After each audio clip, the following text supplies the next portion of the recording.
High গো কোথায় যাব কি করিব না পায়ো ভাইয়া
সখী তুমি কাঁদছো কেন?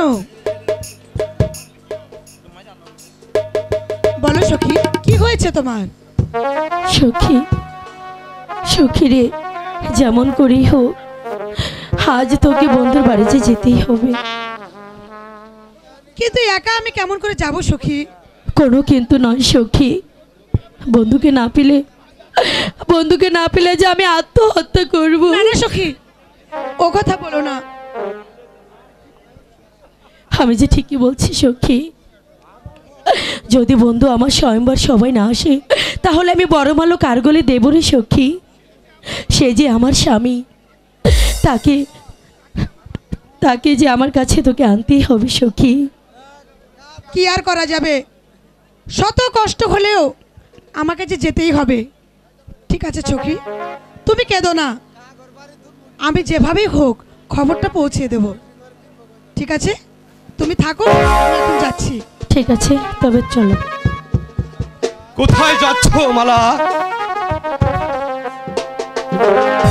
তুমি আবার এখানে এসেছো খসরু? হ্যাঁ, আমি আবার এখানে এসেছি। আসতে বাধা কি মালা? কারণ আর মাত্র 7 দিন বাদেই তুমি হবে। চুপ কর শয়তান, আর একবার এই কথা উচ্চারণ করলে আমি তোর জিভটা টেনে ছিঁড়ে ফেলবো। আমাকে অপমান? তবে তুমিও মনে রেখো মালা, স্বয়ংবর সবাই তুমি যদি আমার কণ্ঠে বরমাল্য না পরিয়ে দাও তাহলে আমি তোমাকে সুখে সংসার করতে দেব না। আর তোমার সেই সুখ আমি ভেঙে তছনছ করে দেব। তুমিও জেনে রেখো খসরু, এই রাজকন্যা মালা রাস্তার একটা ভিখারি ঘরে বর্মার মধ্যে দেবে, কিন্তু তোমার মতো একটা পশুর গলে কোনোদিন দেবে না, কোনোদিন না। আচ্ছা,